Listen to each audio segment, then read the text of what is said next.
Bismillahirrahmanirrahim. Assalamualaikum warahmatullahi wabarakatuh. Alhamdulillahirabbil alamin. Wassalatu wassalamu ala rasulihil amin wa ala alihi wa ashabihi man tamassaka bi sunnatihi ila yaumiddin. Pemirsa Radio Rojan dan pemirsa Roja TV dan juga pendengar Radio Rojan yang dimuliakan Allah Subhanahu wa taala. Alhamdulillah kembali di pagi hari ini kita diberikan kesehatan dan kesempatan oleh Allah Subhanahu wa taala melanjutkan pelajaran dan pembahasan kita, yaitu sejarah Islam, yaitu memetik faedah-faedah dari sejarah Islam, bagaimana perjalanan Islam setelah wafatnya Rasulullah SAW, kekuasaan demi kekuasaan, berjalannya waktu, sehingga banyak sekali ibrah, pelajaran, hikmah yang dapat kita lihat dalam perjalanan sejarah tersebut sebagai motivasi dan juga inspirasi bagi kita di dalam menghadapi berbagai permasalahan-permasalahan, ya, juga berbagai kondisi-kondisi yang kita hadapi, sehingga terlihat oleh kita bagaimana mauqif, bagaimana menyikapi yang benar dalam kondisi tersebut, ya, dari kalangan para ulama-ulama ketika melihat umpamanya adanya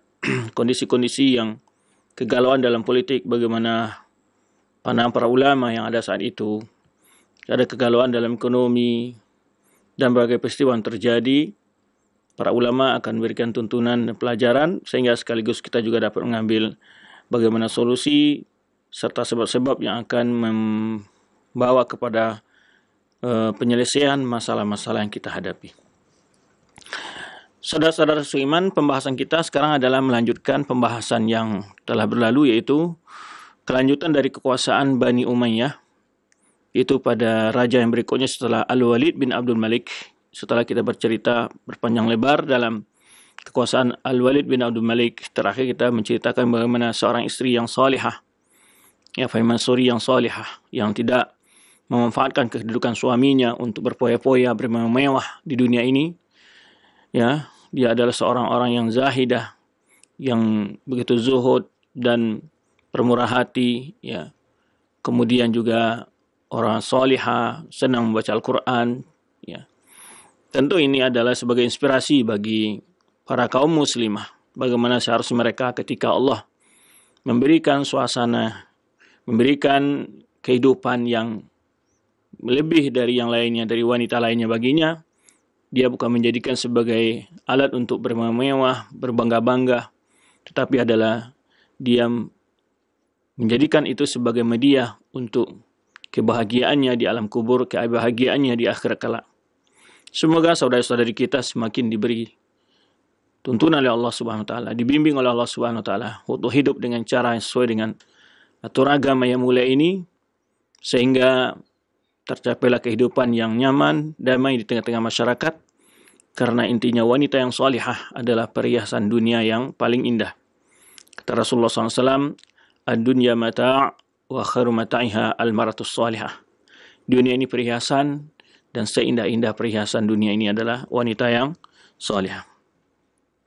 Berikutnya kita akan lanjutkan dengan setelah wafatnya Al-Walid bin Malik, yang mana pada sebelumnya kita jelaskan bahwa Abdul Malik ketika wafatnya, sebelum wafatnya itu telah menunjuk dua putra mahkotanya untuk bergantian berkuasa. Ya, yang pertama ada Al-Walid, setelah itu Sulaiman bin Abdul Malik. Jadi pengangkatan dia sebagai putra mahkota itu masih ayahnya. Walaupun di akhir kekuasaan Al-Walid ada keinginannya untuk mengangkat putranya juga, akan tetapi putranya yang direncanakan itu wafat, ya, wafat ketika dia berencana, namun putranya itu wafat, dan dilanjutlah kekuasaannya oleh saudaranya sendiri, yaitu Sulaiman bin Abdul Malik. Sulaiman bin Abdul Malik juga tidak kalah dengan keadilan, ya, kemakmuran yang telah diraih oleh saudaranya, yaitu Al-Walid. Tentu sebagai pelanjut juga, tambah lagi kepribadiannya seorang raja yang soleh. Namanya adalah yaitu Sulaiman bin Abdul Malik bin Abil As bin Umayyah. Ya, kunyanya adalah Abu Ayyub Al-Qurashi Al-Mawi, jadi kalangan Quraisy, ya. Diangkat menjadi khalifah setelah mangkat saudaranya itu Al-Walid pada tahun 96 Hijriah. Ya. Dia adalah seorang ahli agama, wa kana dayyinan, ya, fasihan, orang yang orator, orang yang pintar berbicara, fasih, ya, mufawwahan, ya, adilan, muhibban lil ghaz. Jadi, orang yang adil dan juga orang yang suka berjihad. Wa kana jamilan, tambah lagi dia adalah sangat ganteng, ya. Wa yarji ila din wa khairin wa mahabbatin lil haqq, ya, dan dia selalu antusias untuk mengamalkan agama ini, melakukan kebaikan-kebaikan dan mencintai kebenaran, ya. Dan juga tiba'il Quran wa sunnah wa idhar syari' al-islamiyah. Ya, dia juga orang yang sangat cinta pada Al-Quran dan Sunnah dan menerapkan berbagai hukum-hukum agama dalam kekuasaannya. Maka di antara kebaikannya di masa kekuasaan raja-raja Bani Umayyah sebelum Sulaiman itu adanya semacam suatu kebiasaan terlambatnya azan dari waktu yang bisa, atau terlambatnya salat pada awal waktu. Maka di masa Sulaiman, ya, dia tegaskan kepada masyarakat, kepada jajarannya untuk salat di awal waktu. Maka dia dipuji oleh Muhammad Nusirin, di mana Sulaiman ini memiliki dua kebaikan. Yang pertama, yang maksudnya dari antara kebaikan-kebaikan yang banyak yang dimiliki oleh dia, yang paling unggul itu adalah dia disiplin dalam waktu salat, ya, dan itu dibuat aturan yang resmi secara kekuasaan dan ditegaskan kepada para gubernurnya, para petugas-petugas negaranya, termasuk juga kepada masyarakat. Yang kedua adalah dia telah memilih suatu raja yang mulia juga, yaitu yang adil, yang terkenal, Umar bin Abdul Aziz. Itu amal yang soleh bagi dia, karena dialah yang mengangkat Umar bin Abdul Aziz menjadi sebagai putra penggantinya, putra mahkota atau sebagai penggantinya. Dan Umar bin Abdul Aziz terkenal dengan keadilannya, ya, kesejahteraan masyarakat di zamannya. Jadi 3 masa, Al-Walid, Sulaiman, dan Umar bin Abdul Aziz, itu masa-masa emas di masa. Kalau di masa Muawiyah, ya memang Muawiyah pasti lebih mulia daripada mereka semua, tapi kan dalam rangka peletakan pondasi. Kemudian berlanjut pada maksudnya Yazid bin Muawiyah, kemudian Yazid, Muawiyah bin Hakam, ya, kemudian Abdul Malik bin Marwan. Nah, itu memang kekuasaan itu naik terus, berangsur-angsur, baik dari segi keamanan, dari kedaulatan negara, segala macam berangsur-angsur terus, ya, sehingga mencapai kematangan di 3 masa itu, di masa Al-Walid bin Abdul Malik, masa Sulaiman bin Abdul Malik, dan masa Umar bin Abdul Aziz. Baik. Kemudian, ya, dan dia selalu memilih orang-orang yang alim di dalam meminta pendapat. Kalau kita sekarang mungkin sebagai penasehatnya, ya. Dan selalu menjadikan Umar bin Abdul Aziz, ya, sebagai Perdana Menterinya, ya. Kemudian dia kebijakan politik awal dia berkuasa, itu dia mengganti perangkat-perangkat yang diangkat oleh Hajjaj bin Yusuf. Kita kenal, karena kondisi politik di masa Mawar bin Hakam, ya, kemudian Abdul Malik bin Marwan, ya, dilanjutkan dengan berikutnya Al-Walid bin Abdul Malik.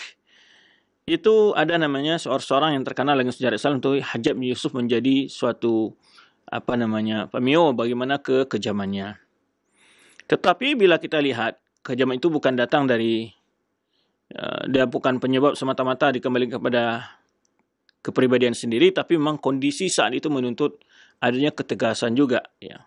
Tapi semua ulama sepakat bahwa Hajjaj bin Yusuf termasuk adalah satu gubernur yang sangat zalim, karena sangat gampang menjatuhkan hukuman-hukuman yang keras kepada orang-orang yang tidak sependapat dengan dia dalam kebijakan-kebijakan politik.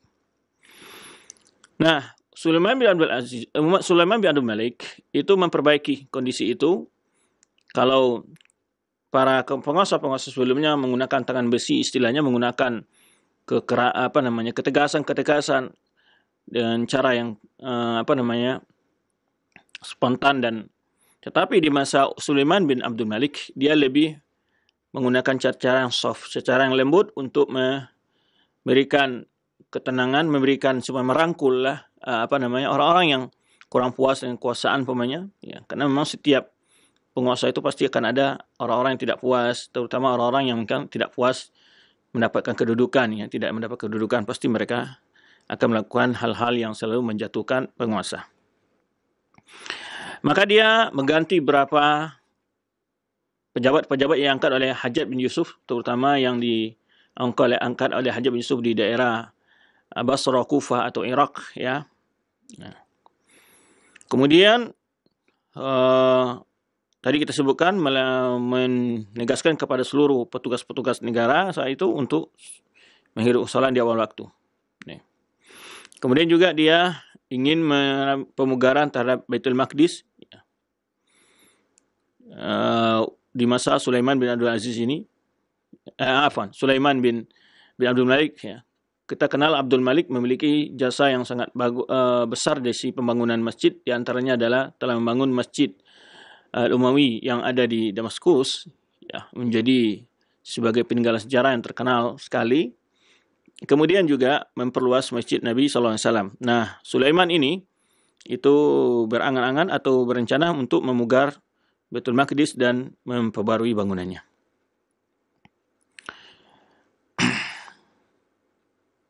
Kemudian Sulaiman ini juga diantaranya terkenal dengan orang yang sangat tegas dengan melarang nyanyian, ya, melarang nyanyian. Pertama, politik umum secara umum, ya. Dia memulai bagaimana dia memotivasi agar seluruh pejabat negara termasuk masyarakat untuk kembali kepada Al-Quran dan Sunnah, ya. Ketika dia di pidatonya pertama sekali diangkat, pidato sambutannya sebagai khalifah, ya, dia mengatakan, menyuruh, ya, yaqul ittakhidhu kitaballah imaman, jadikanlah Al-Quran sebagai tuntunan, wardu bihi hukman, ya, terima hukum-hukumnya, wajaluhu qaidan, jadikan dia sebagai yang menuntun kita, fa innahu nasikhun la lima qablahu, dan dia Al-Quran itu telah menasikhu hukum kita-kita sebelumnya, wala yansakhahu kitabun ba'dahu, tidak ada kitab lain yang akan merubah hukumnya, ya. Kemudian di saat dia juga menegaskan, saat dia menerima amanat sebagai khalifah, dia berpidato juga menjelaskan bahwa dia akan benar-benar menegakkan kekuasaan atas keadilan dan juga akan membina masyarakatnya untuk menjalankan hukum-hukum Allah Subhanahu wa taala. Di mana dia dalam ungkapan ketika pertama menjadi raja, dia berkata, "Ja'allahu dunya daron." Ya, Allah telah menjadikan dunia ini sebagai tempat tinggal, la taqumu illa bi a'immatil adl. Dunia ini tidak akan tentram kecuali dengan penguasa-penguasa yang adil.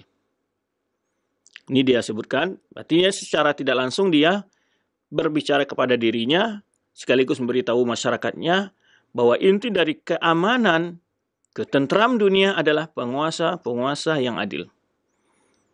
Dan inti adanya kekuasaan itu adalah untuk menegakkan keadilan. Inti dari kekuasaan itu adalah menegakkan keadilan. Ya, yang keadilan ke berbagai kezaliman yang ada di masyarakat, itulah tugas para penegak hukum untuk menupasnya tanpa pandang bulu, tanpa memilih-milih, atau dalam bahasa orang tebang pilih, ya, dan seterusnya. Dan inti dari simpul dari kekuasaan adalah menegakkan keadilan, ya. Bila keadilan tidak ada, maka di situ awal akan timpangnya perjalanan sebuah bangsa. Yakin. Ya. Bila suatu penguasa, ya, hanya membela memperhatikan orang-orang yang telah ikut menyukseskannya untuk menjadi pemimpin dan menjauhkan atau tidak perhatikan orang-orang yang pada awal tidak ikut memilihnya, ini suatu hal berbeda dengan yang dilakukan oleh Sulaiman bin Abdul Malik ini. Dia justru merangkul semua, dia anggap semuanya rakyat semua, ya, maka dia berbuat adil kepada mereka, kebutuhannya apapun saja. Nah, oleh sebab itu, karena memang keadilan ya tidak ada dijual di apotik dan tidak ada dijual di pasar, itu jelas ya. Nggak akan ada bisa. Nggak bisa diusahakan oleh ormas, tidak bisa diusahakan oleh apapun saja, nggak bisa. Karena keadilan itu harus melalui lembaga resmi ya ditegakkan. Kalau tidak nanti setiap kelompok akan mengaku sebagai penegak keadilan. Maka disinilah perlu ditekankan kepada setiap penguasa bahwa akan adanya ketentraman, kemajuan, bahwa awal dasar akan adanya kemakmuran, keadilan, kenyamanan, kemajuan sebuah bangsa adalah itu keadilan, hukum, bukan ekonomi. Sebenarnya yang menjadi perhatian para banyak pengamat ya, bahwa ketika ada ekonomi itu hal-hal yang berikutnya. Yang pertama adalah memberikan keadilan kepada masyarakat. Ya, pada pelaku-pelaku yang melanggar hukum, itu pencuri-pencuri harta negara ataupun berbagai bentuk penyimpang-penyimpang yang ada, pelanggar hukum, itu perlu ditindak tegas, dengan situlah akan tegaknya keadilan. Karena banyak pelaku-pelaku pelanggar hukum itu kadang-kadang ada oknum di belakangnya. Ya, maka perlu ditegakkan keadilan, siapapun pelakunya. Nah, ini yang harus hendak menjadi perhatian bagi setiap penguasa, bahwa jangan seperti mana yang dikatakan Rasulullah SAW, ya, ketika terjadi pencurian seorang wanita Makhzumiyah, kemudian Usama bin Zaid atau Zaid bin Harithah diminta untuk bicara kepada Nabi SAW agar ditangguhkan, tidak dipotong tangan wanita tersebut. Lalu Rasulullah SAW menyampaikan sabdanya, ya, jadi seandainya walaupun putriku yang mencuri Fatimah, akan aku potong tangannya, kata Rasulullah SAW. Hanya birusaknya orang-orang sebelum kalian adalah apabila mencuri di tengah-tengah mereka orang-orang yang terhormat, mereka biarkan. Bila mereka yang mencuri itu adalah orang-orang bawahan, orang-orang yang tidak punya pendukung, ya, dia ditegakkan hukum kepadanya. Inilah awal dari sebuah kericuan, ketidakadilan yang merajalela. Sebab itu, mari kita bersama-sama, ya, baik rakyat maupun penguasa, menegakkan keadilan, ya, tidak bermihak kepada ormasnya, kepada kelompoknya, pada partainya, tapi keadilan itu adalah milik bersama. Sebenarnya dalam bahasa-bahasa ahli hukum di negara kita menyebutkan berkedudukan sama di bawah hukum, sekalipun dia adalah sebagai seorang pejabat negara. Taib, maka dia mengatakan dunia ini tempat tinggal la taqumu illa bi aimatil adl. Tidak akan bisa dunia ini tentram, nyaman kecuali dengan penguasa-penguasa yang adil. Wa du'atil haq. Nah, ini yang kedua, yaitu para orang-orang yang selalu menegakkan keadilan. Para dai-dai, para ulama yang selalu menasihati, berbicara dengan jujur, bicara dengan kebenaran, ya, wa du'atil haq. Ya. Wa inillahi ibadan, ya, yumallikuhum ardahu.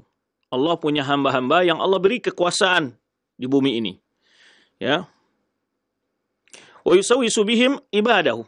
Dan itulah Allah melalui penguasa-penguasa itu, Allah mengatur hamba-hambanya. Wa yuqimu bihim hududahu. Ya. Dan dengan melalui mereka lah Allah tegakkan hukum-hukumnya.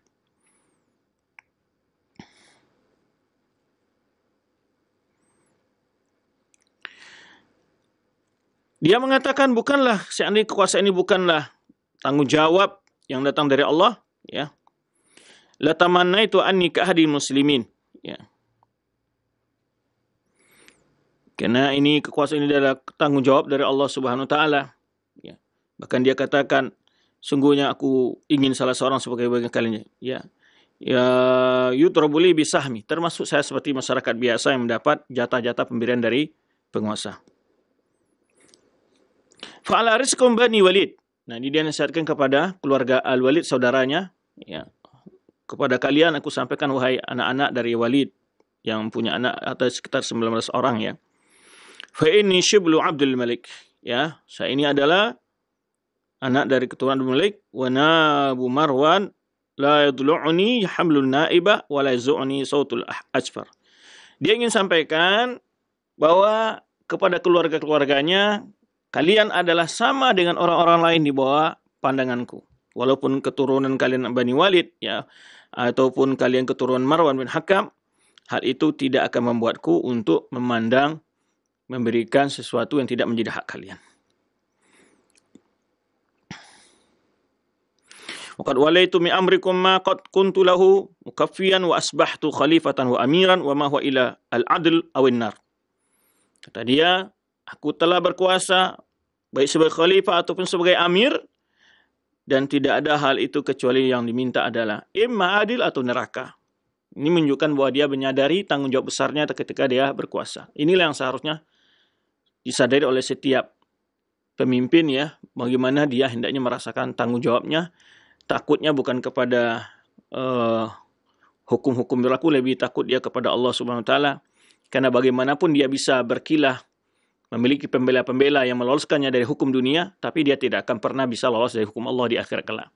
Maka dia katakan di sini, wa ma hiya il adl wa awinnar. Ya, saya berbuat adil atau saya nanti masuk neraka. Kalau tidak masuk neraka. Ya.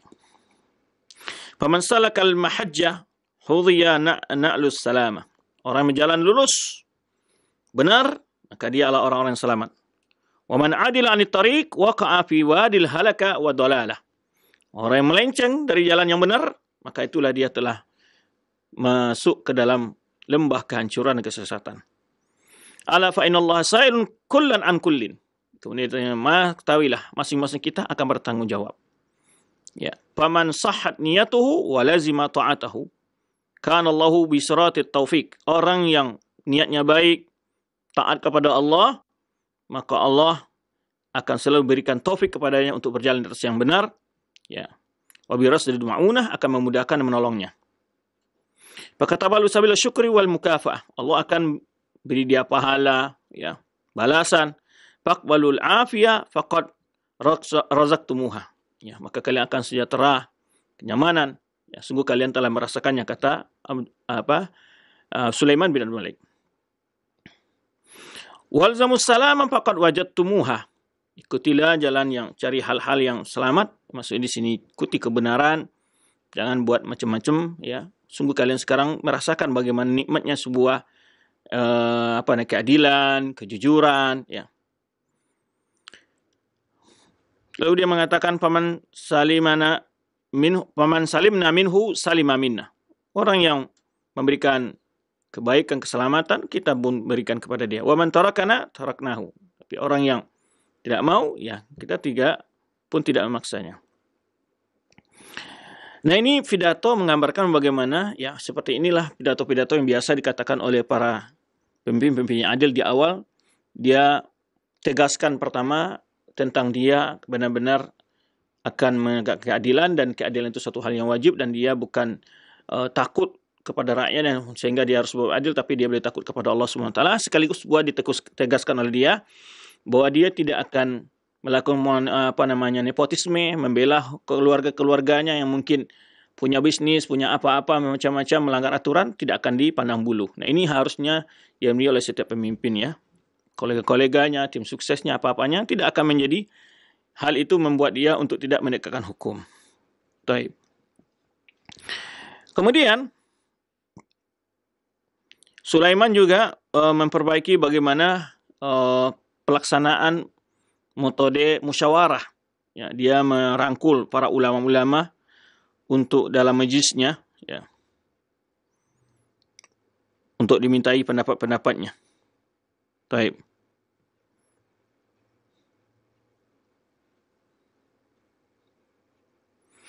Sehingga dia pun memanfaatkan kritik-kritik yang didengar oleh dia. Itu orang yang mau mengkritiknya. Dia berdiskusi dan diajak untuk saling bertukar pendapat. Dan ini juga selayaknya untuk kita contoh, ya, baik sebagai seorang pemimpin yang besar ataupun sebagai pemimpin pada taraf-taraf yang kecil.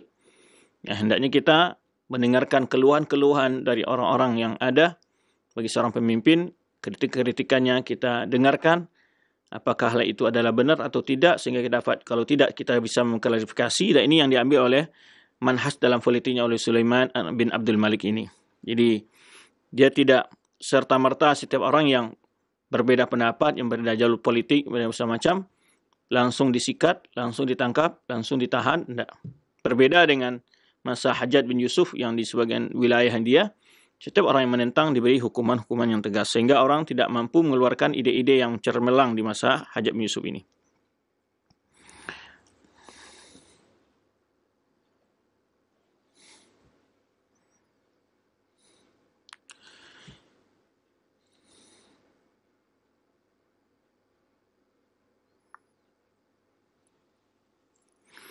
Sampai diakui juga oleh para penulis-penulis sejarah Syiah bagaimana kebenaran politik yang dijalankan oleh Sulaiman bin Ali ini, ya. Disebutkan bagaimana disebutkan dengan kebaikan dia, keramahannya, kemudian juga dengan suka bermusyawarahnya dengan para tokoh-tokoh, terutama adalah tokoh agama, ya.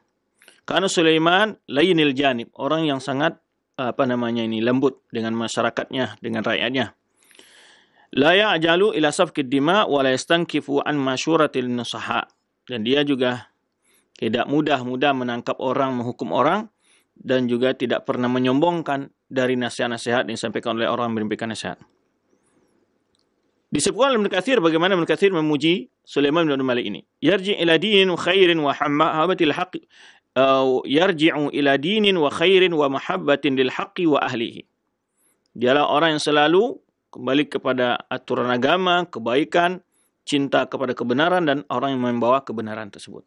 Wa tiba'il Quran wa sunnah wa idhar syari' al-islamiyah. Mengikuti Al-Quran dan sunnah, menegakkan hukum-hukum agama. Dan juga disebutkan oleh seorang Lisanuddin Al-Khatib biqaulihi, menyebutkan wa kana qa'im bi rusumil syariah, orang yang benar-benar menjalankan aturan agama. Ibnu Qutaibah juga menjelaskan istataha bi khairin wa khatama bi khairin, di mana Sulaiman bin Al-Malik ini telah memulai kekuasaannya dengan yang baik dan menutupnya dengan baik. Li an radda al-madzalim ila ahliha, dia mengembalikan semua harta-harta yang diambil. Nah, ada suatu kisah menyebutkan di mana dia meminta kepada petugas-petugas harta kekayaan negara, ya, bendahara negara, untuk mengecek barang-barang yang diambil secara zalim ataupun dikeragukan ada kezalim dalamnya, itu kembalikan. Bahkan sampai disebutkan itu kas negara hampir kosong di masa dia, ya, dikembalikan. Bahkan juga disebutkan karena istrinya juga bangsawan, ya, dari keturunan dari Bani Umayyah dan turun raja sebelumnya, itu dia malah meminta juga agar perhiasan-perhiasan istrinya untuk diinfakkan, dibagi-bagian ke rakyat. Nah, ini demi dia menjaga bagaimana waroknya dia. Kemudian disebutkan juga, ya, mengembalikan secara kezalim pada pemiliknya dan melepaskan tahanan politik di masa Hajjaj banyak tertangkap di bagian daerah sana, ataupun tahan politik di tempat-tempat lain, itu dikeluarkan semuanya. Yaitu yang secara khusus yang terdapat di Basrah. Ya, kemudian juga, ya, dia menugaskan saudaranya ini di antara politik luar negerinya untuk menaklukkan Konstantinia.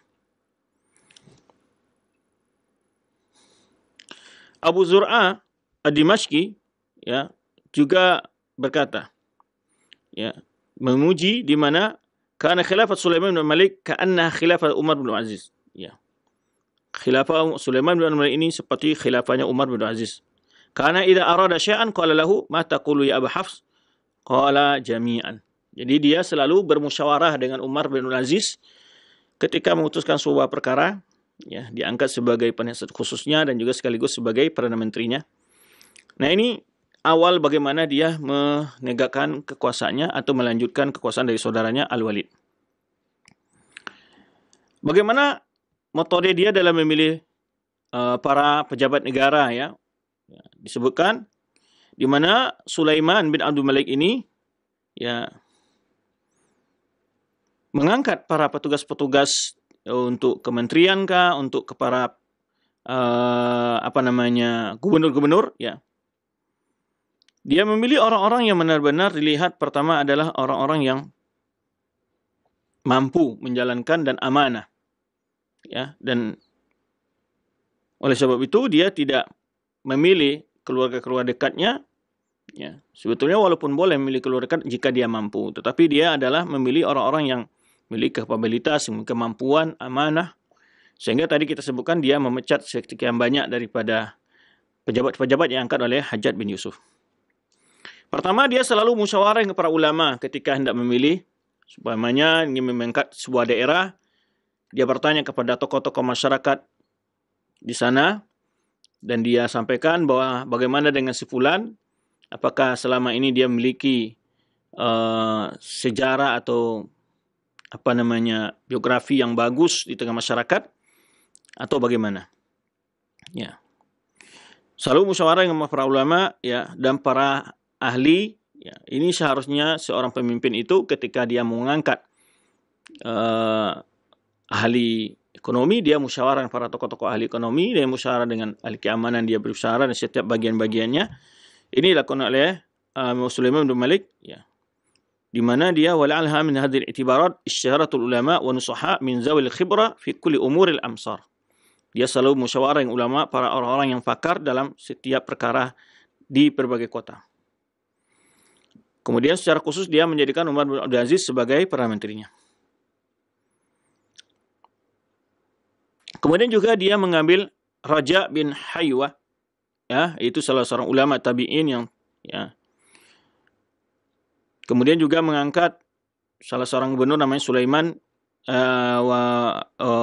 mengangkat seorang gubernur namanya Muhammad bin Yazid al-Ansari, ya, untuk menjadi gubernur di bagian daerah Afrika, yaitu Maroko dan seterusnya, Aljazair, Algeria dan seterusnya.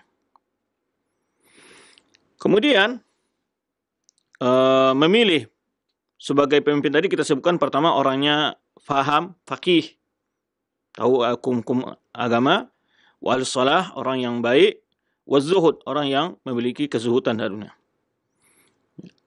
Tujuannya adalah agar amilan min dzalika istibdalu dzulm bil adli, agar dapat mengganti kondisi yang mungkin ada kezaliman dengan suasana keadilan. Sehingga berubahlah pandangan masyarakat secara umum terhadap kekuasaan Sulaiman ini, yang bagaimana dia benar-benar memperhatikan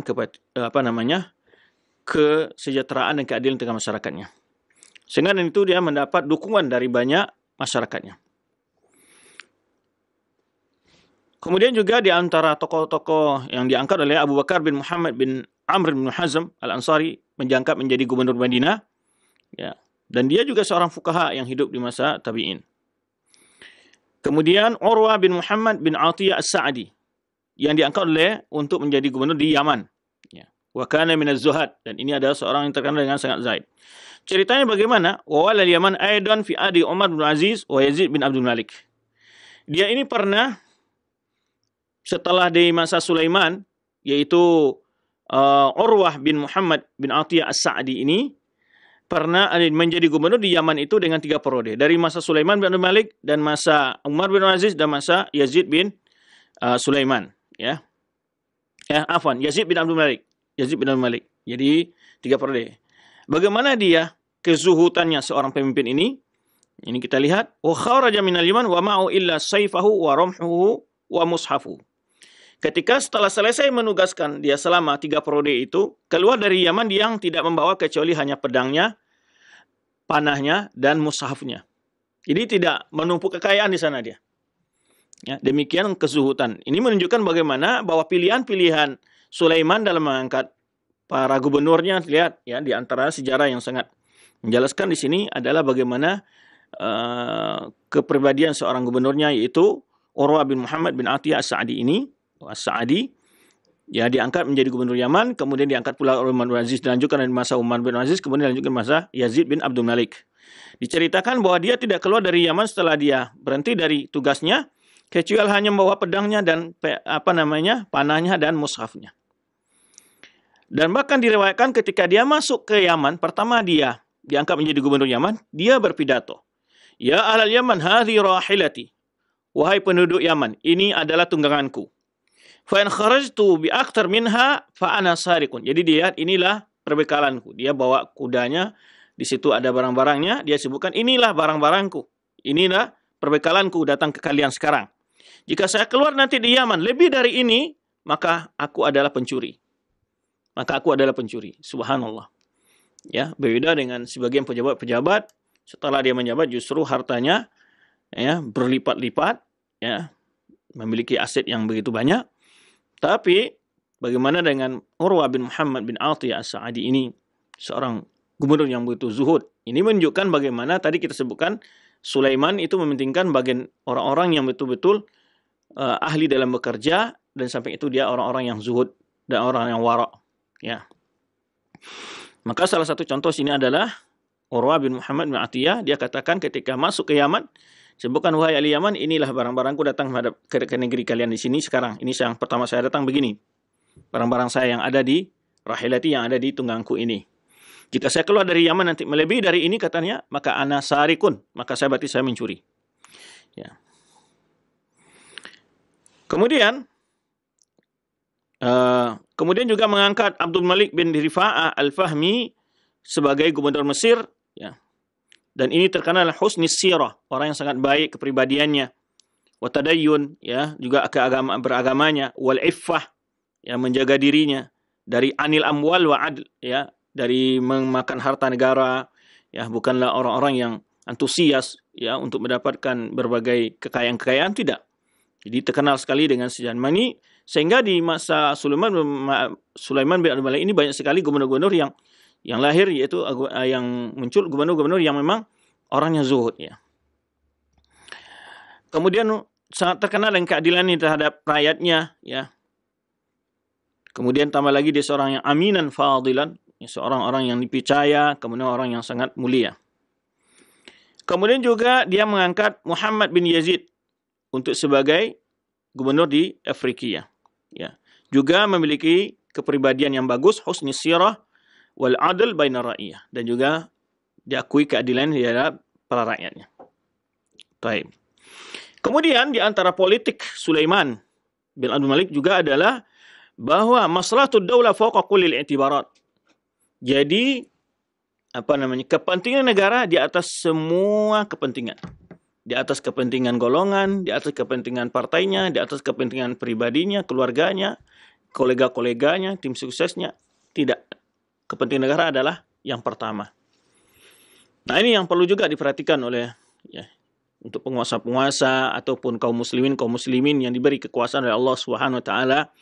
Jadikanlah figur tauladan bagaimana memimpin itu, bahwa tujuannya adalah hendaknya sebagai tabungan yang diambil di akhirat kelak oleh dia, ya, karena dia tidak bisa berinfak dalam bentuk harta, tapi dia bisa bentuk bagaimana membangun keadilan, ya, membangun masyarakat yang hidup dalam tatanan yang mengikuti aturan-aturan Allah.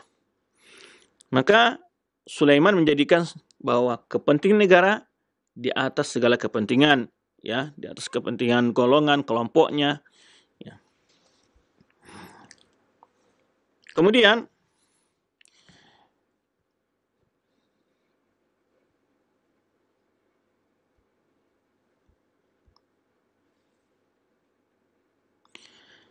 bagaimana politik Sulaiman terhadap harakat mu'aridah, ya, terhadap gerakan-gerakan penentang atau oposisi lah bahasa kitanya. Di antara orang-orang yang oposisi di masa Sulaiman itu ada kelompok yang secara Khawarij, ya. Kelompok Khawarij, lam yu'ad lahum quwwatun tudhkar wa kullu ma kana minhu fi ahdi Sulaiman. Jadi di masa Sulaiman sudah juga kita jelaskan masa Al-Walid bin Malik, di masa Sulaiman bin Malik, nanti berlanjut di masa Umar bin Aziz, itu orang-orang Khawarij tidak muncul ke permukaan. Tidak ada gerakan-gerakan mereka. Mereka ada, tapi mereka tidak melakukan provokasi untuk melemahkan kekuasaan. Kenapa? Karena mereka melihat malu, ya, dengan keadilan penguasa saat itu. Jadi memang salah satu cara untuk mengurangi gerakan-gerakan radikal, teroris, ekstrim, itu adalah mulai juga dari kekuasaan menunjukkan keadilan. Sehingga di masa 3 kuasa ini kita bicara sejarah dan kita melihat kenapa tidak muncul orang Khawarij di masa Abdul Malik, di masa Sulaiman di masa Al-Walid bin Abdul Malik, di masa Sulaiman bin Abdul Malik, di masa Umar bin Abdul Aziz. Karena memang di masa mereka itu pertama kesejahteraan, keamanan, ya, ketegasan angkatan pihak keamanan juga, di samping keadilan yang itu terdapat dirasakan oleh mereka, sehingga mereka malu untuk muncul. Karena biasanya slogan-slogan yang selalu diangkat oleh orang-orang itu adalah memprovokasi masyarakat dalam masalah ketimpangan dalam keadilan, pasti itu diangkat oleh mereka. Termasuk di awal Ketika Rasulullah SAW menyebutkan membagi harta rampasan perang Hunain, mereka lambangnya tetap keadilan. I'dil ya Muhammad fa innaka lam ta'dil. Dikatakan kepada Rasulullah, Muhammad adillah, kamu tidak adil. Padahal Rasulullah SAW adalah sudah adil sebetulnya, ya, secara agama. Tapi menurut pandang mereka, sehingga Rasulullah menyebutkan, saya khuru min di hadza qaumun, akan keluar dari keturunan orang-orang ini, kata Rasulullah SAW nanti, yang mereka beribadah, sholat, ya, kalian merasa meremehkan sholat kalian, ibadah-ibadah kalian di hadapan mereka. Nah, intinya ini salah satu solusi, ya, dalam menghadapi gerakan-gerakan radikal kah, ataupun terorisme kah, atau gerakan-gerakan ya sempalan apapun saja. Pertama yang harus kita adalah menegakkan keadilan. Dengan begitu mereka akan menjadi malu dan mereka tidak punya isu yang harus mereka angkat untuk provokasi atau pengikut-pengikut mereka untuk melakukan penentangan terhadap kekuasaan yang berjalan. Baik. Kemudian, maka disebutlah takadu taqumu lahum qa'imatun bi mujarrad i'laniha. Tidak ada satupun gerakan-gerakan muncul dari orang Khawarij saat itu. Ya. Bahkan disebutkan bahwa Sulaiman ini tidak setegas, tidak sekeras ya pendahulu-pendahulu penguasa sebelumnya dalam menghadapi orang Khawarij. Ya. Khawarij yang tidak melakukan tindakan anarkis ya. Kemudian kalau di masa sebelumnya itu langsung ditangkap, semenjak masa hajat jebloskan, dibunuh dan semacamnya. Tapi di masa Sulaiman, jika ada orang-orang melakukan itu, dia hanya sebatas mungkin menangkap, menahan saja, tidak sampai pada hukum mati ya. Dan dia selalu bermusyawarah dengan Umar bin Aziz dalam surah urusan mereka ya. Maka wa kana Umar yara hasbahum awil afu anhum. Jadi kalau dia bertanya ada gerakan-gerakan Khawarij mencoba provokasi masyarakat, ya bagaimana sikap terhadap mereka, Umar bin Aziz mengatakan sekedar dijebloskan ke tahanan saja atau dimaafkan. Di masa kekuasaan Sulaiman ini, bagaimana hubungan dengan Al-Hashimiyun, maksudnya dengan keluarga Al-Bait. Nah, disebutkan bahwa di mana dia memiliki kepedulian terhadap keturunan Rasulullah SAW. Ini yang pernah kita sebutkan bahwa di masa kekuasaan Bani Umayyah pun mereka bukanlah orang-orang yang menzalimi Ahlul-Bait, dan sudah kita jelaskan bagaimana para penguasa mulai dari Muawiyah, Yazid bin Muawiyah dan berlanjut seterusnya, mereka mendudukkan keluarga Rasulullah SAW pada tempatnya yang layak. Baik. Maka ya di mana mereka betul-betul memberikan hak-hak Ahlul-Bait di masa kekuasaan mereka. Kemudian ada lagi kelompok Zubairiyun. Zubairiyun maksudnya ada anak-anak Abdullah bin Zubair, yang kita tahu bahwa di mana setelah Muawiyah mangkat itu terjadi semacam dua kekuatan politik. Saat itu ada Abdullah bin Zubair di Mekah, kemudian Yazid bin Muawiyah, dan berlanjut di masa Marwan bin Hakam. Ya. Nah, bagaimana pula dia memandang? Ya. Tetapi di masa Sulaiman ini, ittasaman alaqatu Sulaiman bi Zubairiyin bil mawaddah. Di mana di masa kekuasaan Sulaiman ini itu sangat-sangat terjalin hubungan kemesraan, kebaikan ya antara Sulaiman dengan keluarga Abdullah bin Zubair ya. Bertanya tentang kondisi mereka ya. Kemudian juga membantu mereka ya. Di antaranya seperti dia membayar hutang Ja'far bin Zubair ya. Ketika Sulaiman tahu bahwa dia punya hutang. Kemudian ada kisah di sini disebutkan ya ketika saat ada perbedaan pandangan politik di masa Abdullah bin Zubair dengan beberapa tokoh-tokoh Bani Umayyah ya, di mana ata ilaihi bi Sulaiman bin Abdul Malik min At-Taif. Ini Abdullah bin Zubair ini mendatangkan Sulaiman bin Abdul Malik dari Taif, wa kana yawma idzin gulaman saghiran fakasahu wa jahazahu ila abihi fi Syam. Jadi waktu lagi sedang adanya perbedaan politik di antara Abdullah bin Zubair dan beberapa tokoh-tokoh Bani Umayyah saat itu, ada waktu itu lagi datang ke Mekah, yaitu Sulaiman bin Abdul Malik ini. Sulaiman bin Abdul Malik ini masih kecil. Lalu diberi pakaian oleh Abdullah bin Zubair dan kemudian dikirim kembali ke Syam oleh Abdullah bin Zubair. Ini bentuk bagaimana kemuliaan akhlak Abdullah bin Zubair juga, kemudian juga Sulaiman bin Abdul Malik pun membalasi kebaikan-kebaikan itu. Ini diantara indikasi kenapa baiknya Sulaiman bin Abdul Malik kepada keluarga Abdullah bin Zubair. Falamma waliya ahsana ila jami' waladihi wa katsiran ma ya'tunahu fayaburru fayasiluhum, ya, di mana sering anak-anak Abdullah bin Zubair bertamu ke rumahnya Sulaiman bin Malik, kemudian diberi hadiah, ya. Maka tidak muncul falam yashhad harakatul mu'aradah anifah. Tidak ada muncul kegiatan gonjang-ganjing politik di masa itu yang dimotori atau diprovokasi oleh anak-anak dari Abdullah bin Zubair. Tapi ini kondisi hubungan Sulaiman dengan Ahlul Bait dengan anak-anak Abdullah bin Zubair. Kemudian juga bagaimana Sulaiman dan para ulama. Sebenarnya kita sebutkan bahwa Sulaiman sangat mendekati para ulama, di antaranya yang masyhur itu adalah ulama tabi'in yaitu Raja' bin Haywa, ya. Abu Nasr Al-Kindi, Al-Imam Al-Qudwah, ya. Kemudian di mana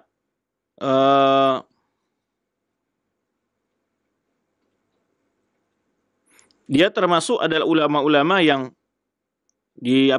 diminta pendapatnya oleh Bani Umayyah, raja-raja Bani Umayyah sebelumnya, ya. Disebutkan oleh seorang ulama yang menjelaskan tentang bagaimana hubungan masyirul khulafa wal umara qad bada'a ittisaluhu bihim mundu ahdi Abdul Malik. Jadi mulailah hubungan para ulama-ulama itu dengan Bani Umayyah itu menjadi agak lebih baik, ya, di masa Abdul Malik, ayah dari Sulaiman ini. Kemudian, ya, berangkat setelah itu sering para tabi'in berilmu itu diangkat menjadi gubernur-gubernur di masa itu. Ini menunjukkan betapa bahwa pemimpin Bani Umayyah itu adalah cinta kepada ulama dan cinta keadilan dan cinta kepada orang-orang yang menegakkan agama.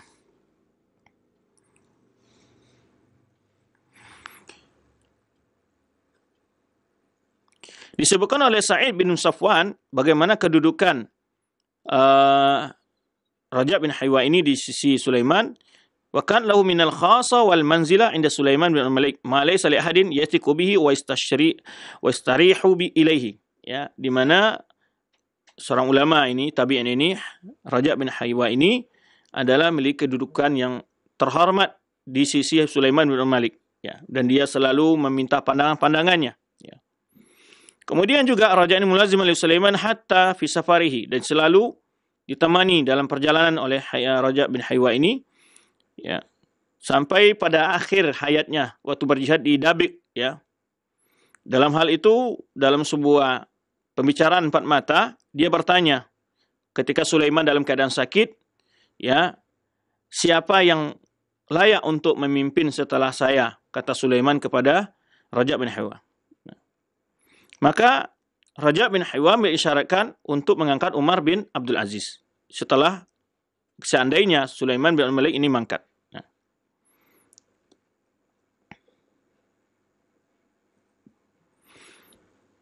Kemudian ada suatu kisah bagaimana kedekatan seorang pemimpin dengan ulama, yaitu pada tahun 97 Sulaiman bin Malik haji. Lalu dia lewat ke Madinah dulu. Lewat ke Madinah, ya, ingin ke Mekah. Kemudian sampai di Madinah dia bertanya, ahahuna ahadun yudzakkiruna? Adakah di sini yang bisa memberikan kami nasihat? Itulah bahasa kitanya. Dia minta, maksudnya bertanya siapa ulama yang ada, ya, untuk memberikan nasihat, pelajaran. Ahahuna ahadun yudzakkiruna? Apakah ada di sini orang-orang yang siap menasihati kita? Faqila lahu Abu Hazim.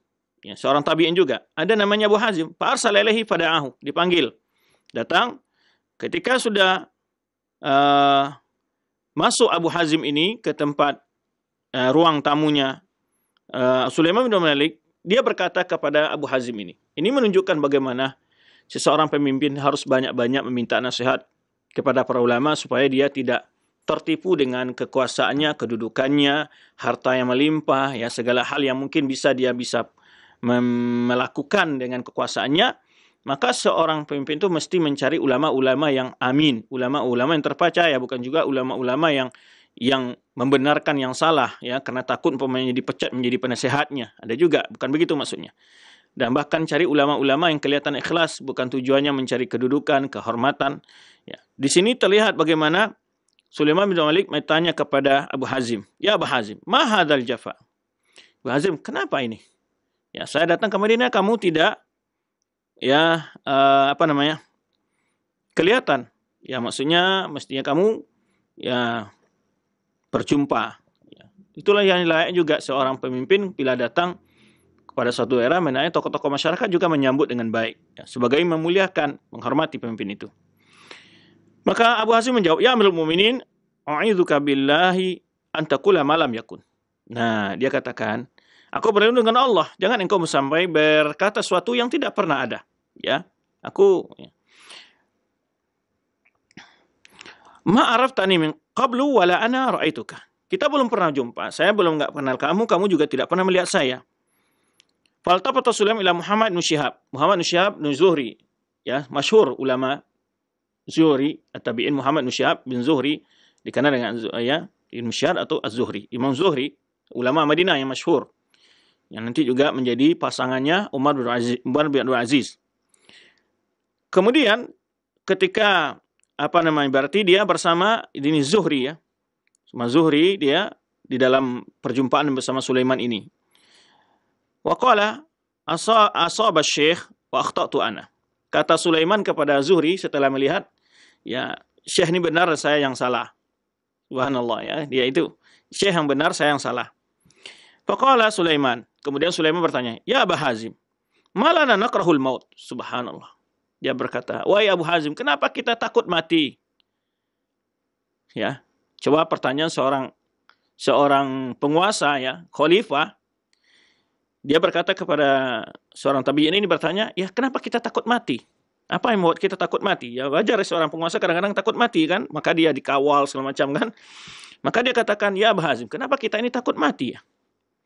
Qala, ini nasihatnya Abu Hazim kepada Sulaiman bin Malik. "Li'annakum akhradtum akhiratakum wa ammartum dunya. Fakarihtum an tantaqilu minal umran ilal kharab." Subhanallah, jawabannya, karena kalian merusak akhirat kalian dan memakmurkan dunia kalian, maka kalian tidak suka pindah dari yang makmur kepada yang rusak. Ya, maksudnya kalian melupakan akhirat. Kalau orang cinta akhirat, pasti dia yang dimakmurkan akhiratnya. Karena kalian lebih penting memperhatikan dunia. Ini nasihatnya Abu Hazim ini kepada Sulaiman bin Malik. Karena kalian lebih peduli kepada dunia. Sehingga kalian takut mati karena kalian telah terfitnah dan senang rasanya di dunia ini. Ya, sehingga kalian melupakan kehidupan akhirat kalian. Tentu takut kalian karena kalian tidak punya modal untuk mati, tidak punya persiapan untuk menghadapi hari akhirat. Sehingga disitulah kewajaran takut. Datang ketakutan, kata Abu Hazim, seorang tabi'in ini.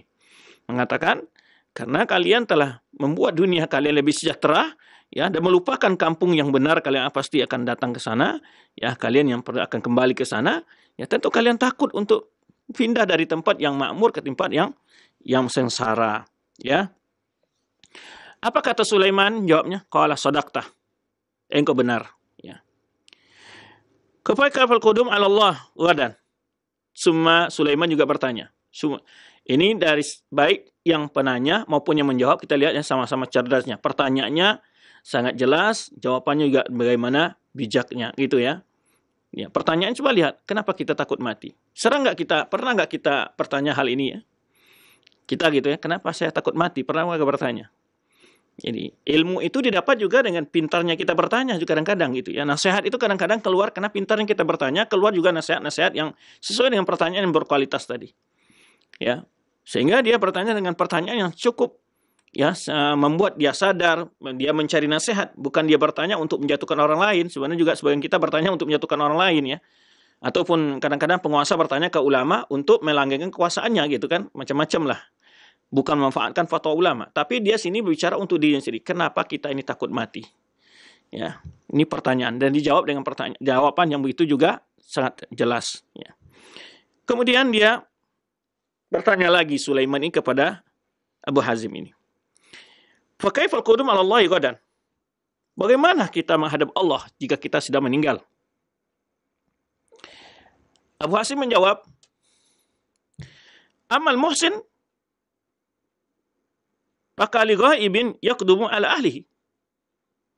Jadi bagaimana kondisi kita saat akan menghadap Allah Subhanahu wa taala?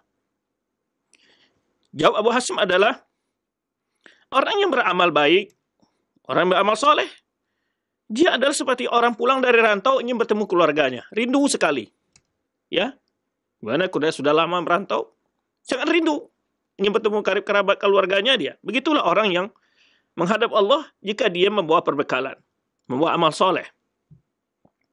Wa amal musyi' fakal abik yadum ala maulahu. Adapun orang yang buat dosa seperti budak yang lari dari tuannya. Seperti budak yang lari dari tuannya. Takut berjumpa.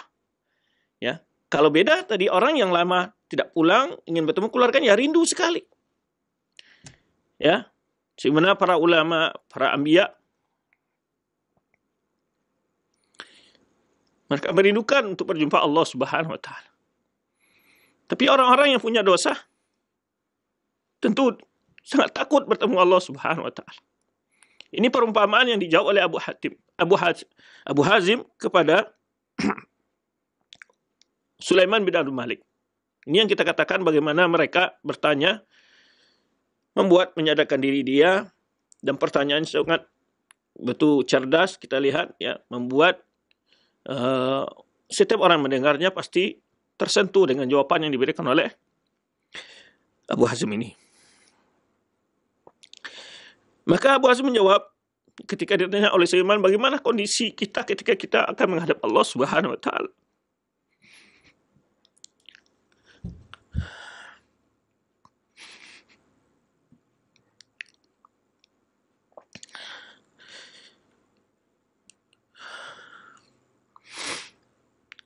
Abu Hasim menjawab seperti ya orang bawa bekal kan dari rantau ingin bertemu keluarganya, banyak mau memberi hadiah, membahagiakan keluarganya, kerabatnya. Tapi orang yang tidak bawa apa-apa, dia takut seperti takutnya seorang budak yang lari dari majikannya akan berjumpa dengan majikannya. Babakah Sulaiman? Lalu Sulaiman menangis mendengar nasihat tersebut.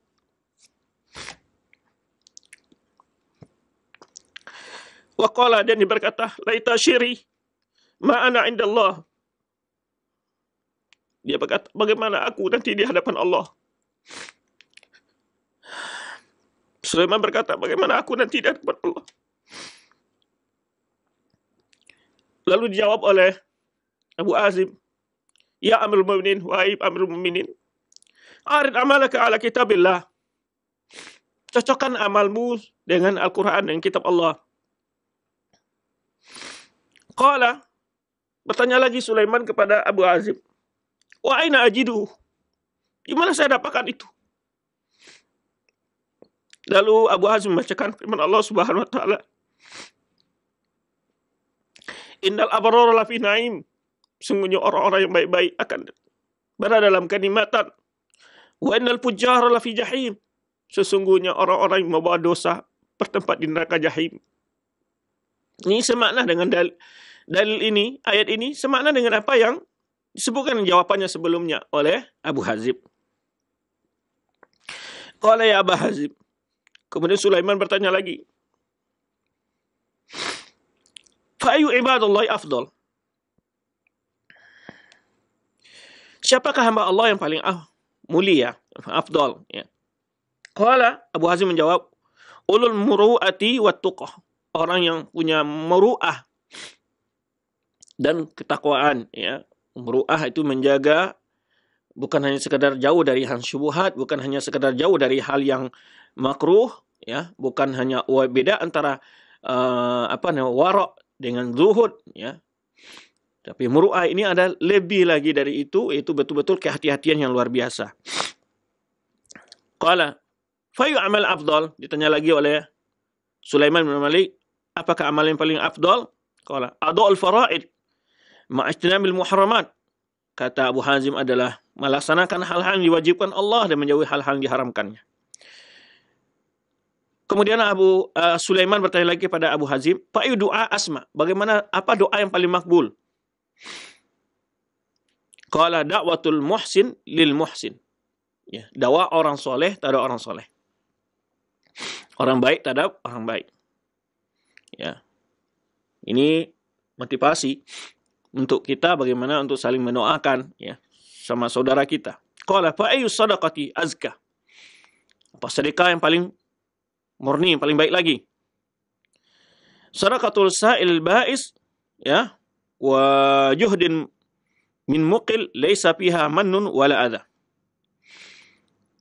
Yaitu orang yang memberi ya, orang yang butuh sekali ya, tidak apa-apa dan tidak diiringi oleh rasa punya, rasa jasa terhadap orang situ dan juga tidak menyakitinya. Kemudian bertanya lagi, fa'ilul qaul a'dal, apakah perkataannya lebih adil? Qala qaulul haq inda man yakhafu aw yarjuh. Nah, ini yang berat juga. Ungkapan yang adil itu bagaimana? Sikap yang adil, perbuatan yang adil bagaimana? Jawaban Abu Hazim adalah, engkau berkata benar walaupun baik di hadapan orang yang engkau takut atau orang yang engkau harap. Nanti masih orang yang kita benci ataupun orang yang cinta. Jangan kecintaan kita kepada orang membuat kita tidak berbuat adil. Sembunyikan nasihat kah? Atau jangan karena benci kita seorang juga kita melakukan suatu tindakan yang menzalimi dia. Adil dalam kondisi ya, baik terhadap teman mau terhadap musuh. Jadi qaulul haq, berbicara benar di hadapan orang yang engkau takut atau orang yang engkau harap kebaikannya. Qala fa'ayun nasi ahmaq, siapa manusia yang paling bodoh? Rajulun in hatta min hawa akhihi wa huwa zalim faba'a akhiratahu bidunya ghairihi. Yaitu orang yang terjerumus demi memenuhi hawa nafsu saudaranya. Ya, bukan memenuhi hawa nafsunya dia. Yaitu artinya mengikuti perintah orang lain, sedangkan itu ada dosa, memenuhi hawa nafsu orang lain. Dia menjadi tunggangan orang lain dalam mencapai nafsu orang tersebut. Ya, ini jangan kita menjadi banyak ya. Kita jadi pesuruh-pesuruh. Ya, ada yang menjadi tim sukses demi berbuat kebohongan segala macam-macam, penipuan-penipuan demi untuk tercapainya ada orang terpilih dan sepuluh. Ini adalah orang yang menjadi keledai tunggangan demi hawa nafsu orang lain. Itu manusia yang paling bodoh, kata Abu Hazim. Ya. Dan dia itu adalah orang telah menjual akhiratnya demi dunia orang lain. Ya, bukan dunia dia, bukan karena dia juga. Dia dunia pun nggak dapat dia. Ya. Nah, ini barangkali di antara kita mungkin banyak yang jadi bodoh sekarang ya. Betapa kita kadang-kadang menjadi pesuruh dari orang-orang untuk berbuat ya, memenuhi hawa nafsu orang lain. Qala sadaqtah, kata Sulaiman, benar engkau.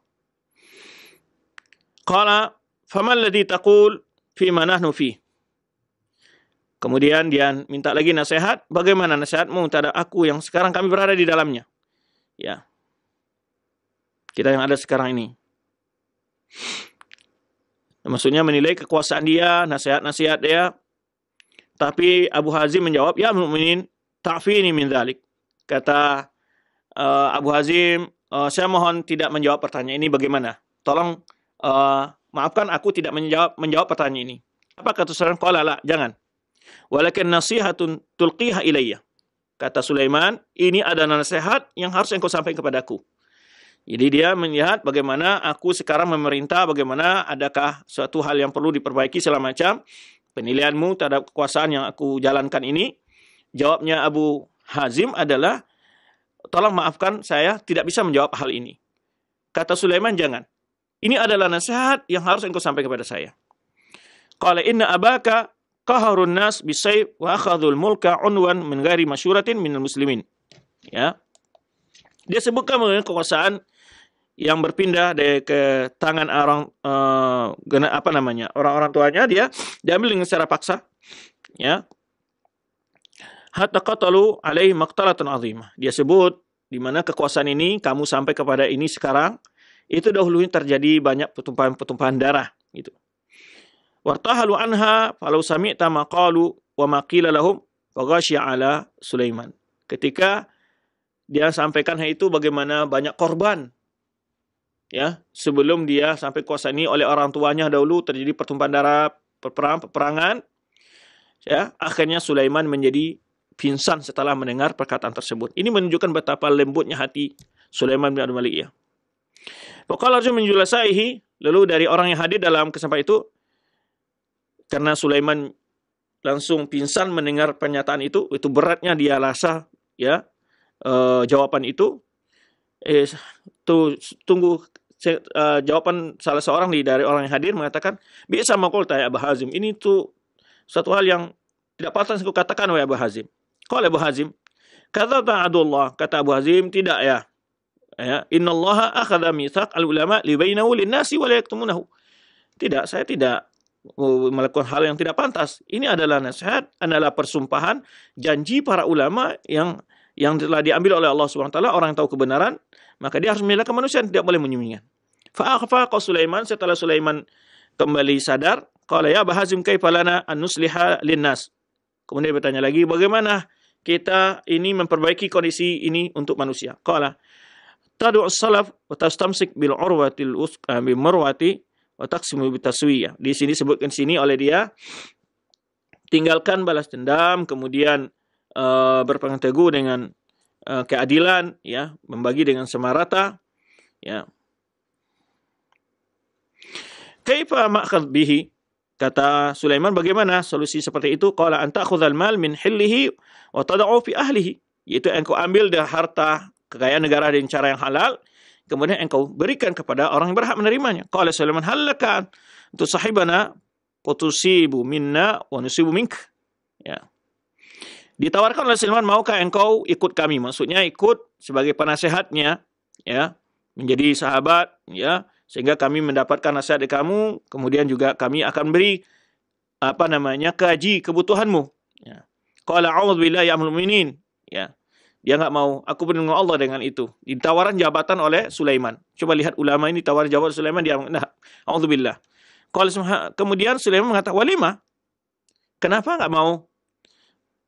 Kemudian jawabnya Abu Hazim, akhsha an arkuna ilaikum syai'an qalilan. Saya takut akan condong kepada kalian sedikit demi sedikit. Fa yudhiqunillahu dha'fal haya wa dha'fal mamat. Sehingga saya nanti lemah hidup di dunia dan lemah juga di akhirat. Nah, ini jawaban dari Abu Hazim terhadap Sulaiman ketika ditawarkan untuk menjadi penasehatnya dan lainnya. Qala ya Abu Hazim, irfa' alayya hawaijak. Wahai Abu Hazim, tolong sebutkan apa kebutuhan-kebutuhanmu. Nah, ini Sulaiman menyebutkan apa kebutuhan-kebutuhannya. Qala tujibuni minan tunjini minan nari wa tudkhilini jannah. Jadi ditanya kebutuhannya oleh Abu Hazim, apa kebutuhanmu hai Sulaiman bertanya kebutuhan Abu Hazim, apa kebutuhanmu? Ini maksudnya kalau butuh utang mungkin perlu dibayar atau apa. Tapi harapan mintanya Abu Hazim kepada Sulaiman ini mengatakan, engkau jauhkan aku dari neraka dan engkau masukkan aku ke dalam surga. Qala laisa dzalika ilayya. Kata Sulaiman nih bin Abdul Malik, itu bukan kepada saya, itu enggak mampu hal itu. Dijawab oleh Sulaiman, laisa dzalika ilayya. Itu bukan kepada saya itu. Qala fala hajata li ghairah. Jadi dijawab oleh Sulaiman, saya tidak punya kebutuhan selain itu. Subhanallah. Betapa dialog ini, nasihat ini banyak sekali hikmah-hikmah bagaimana hubungan yang harmonis seandainya begitulah seharusnya dijalin antara umara dengan ulama. Sesekali duduk bersama, kemudian saling membuka diri, baik seorang ulama maupun seorang umara saling membuka diri, saling bertanya, saling meminta nasihat. Ya, bagaimana seorang ulama juga perlu hati-hati dalam beri nasihat, ya. Kemudian juga dalam beri nasihat bukan tujuannya ingin dapat kedudukan. Sebenarnya Abu Hazim ini ditawari oleh oleh Sulaiman bin Abdul Malik, kebutuhannya dia sebut kebutuhannya yang tidak mampu dilakukan, ya saya hanya ingin selamat dari neraka dan masuk surga. Kata Sulaiman, itu enggak bisa saya lakukan itu. Bukan kepada saya diminta. Kemudian dikatakan saya tidak punya kebutuhan yang lainnya, ya. Kemudian Sulaiman mengatakan, "Fadlillah ya Abu Hazim, wahai Abu Hazim tolong doakan untuk saya kepada Allah." Ya, beginilah dia berkata, bagaimana tolong doa kepada Allah buat saya. Allahumma in kana Sulaiman waliyaka fayasirhu bi khairid dunya wal akhir. Di saat itu dia doakan, ya Allah, jika benar Sulaiman ini adalah walimu, maka mudahkanlah baginya kebaikan dunia dan akhirat. Wa in kana aduk fakhudh bi nasiyatihi ila ma tuhib wa tardah. Jika dia adalah musuhmu wahai Allah, maka ambillah ubun-ubunnya untuk kepada perkara yang engkau cintai dan engkau redai. Qala Sulaiman zidni, minta lagi doa. Sulaiman berkata lagi, Abu Hazim, tambah lagi doanya. Ya amirul mukminin, qad aujaztu wa aksartu in kunta min ahliha. Kata Abu Hazim, mukmin sudah doanya sudah ringkas dan itu sudah banyak. Jika engkau termasuk orang yang menerimanya itu sudah banyak. Jadi dia katakan, ya Allah, jika Sulaiman adalah walimu, maka mudahkan baginya kebaikan dunia dan akhirat. Jika dia musuhmu, tolong ambil ubud-ubudnya untuk melakukan perkara yang kau cintai dan kau redai. Kemudian, wa ilam takun min ahli, fama yang bagili an armi an qausin laisa laha watr. Jadi, kata Sulaiman menjawab ketika diminta lagi, tambah lagi doa yang lain. Kata Abu Hazim menjawab, itu doa sudah cukup, ya, ringkas tapi cukup banyak itu jika engkau orang berhak menerimanya. Jika engkau tidak berhak menerima doa itu tidak dikabulkan, ya untuk apa aku banyak melempar anak panah yang tidak pernah satupun membawa keberuntungan, ya tidak tepat. Kalau ausini ya Abu Hazim, kemudian dikata lagi, ya Abu Hazim tolong beri aku wasiat. Qala sausika wa aujaz. Kata Abu Hazim, aku akan memberi nasihat dan secara ringkas. Azim rabbak wa nazzihu ayaraka haitsu nahak. Jadi besarkan, agungkan Tuhanmu, ya, dan jangan sampai dia melihatmu, ya, berada pada hal yang dia larang atau kehilanganmu pada perkara yang dia perintahkan. Summa qama, kemudian Abu Hazim berdiri. Fa ba'sa li Sulaiman bi-mi'ati dinar, kemudian Sulaiman mengirim untuk Abu Hazim itu 100 dinar, ya. Wa kataba ilayya anna anfaqaha wa laka mislaha katsirun farada alaihi wa kataba ilayhi, ya. Kemudian disebutkan di sini, ditulis, dikasih, setelah dikirim oleh Sulaiman 100 dinar, ya. Kemudian ada tulisan surat di isinya adalah anfikha wala kamisluha. Wala kamisluha. Jadi ini kalau sudah habis nanti akan dikirim lagi, ya.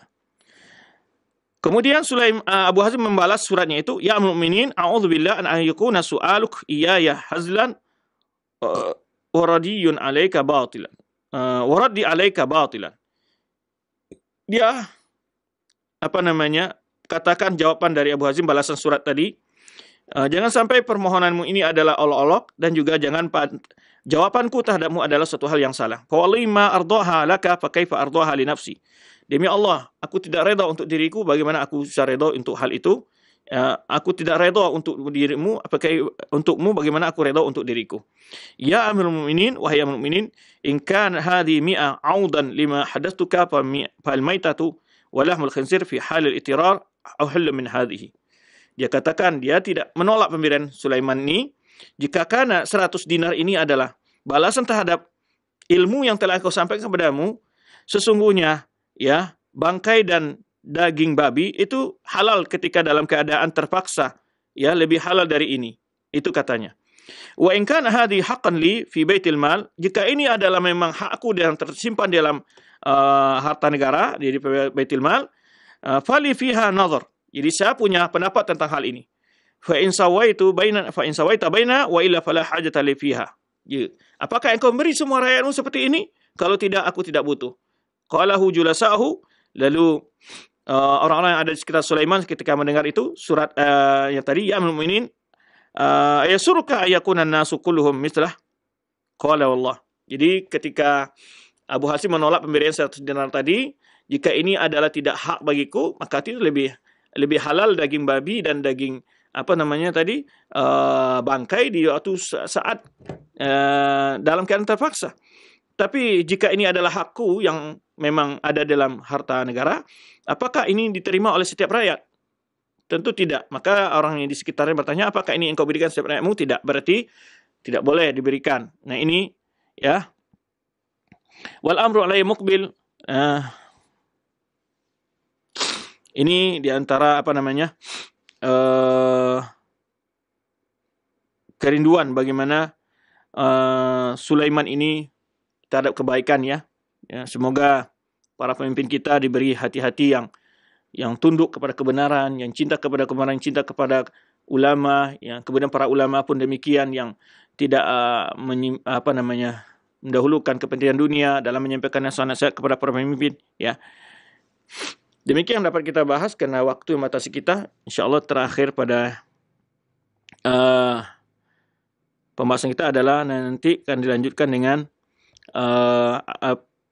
berbagai program-program yang berjalan di masa Sulaiman dan masa akhir dari kehidupan Sulaiman bin Malik. Demikian, wallahu a'lam bishawab. Kita kembali kepada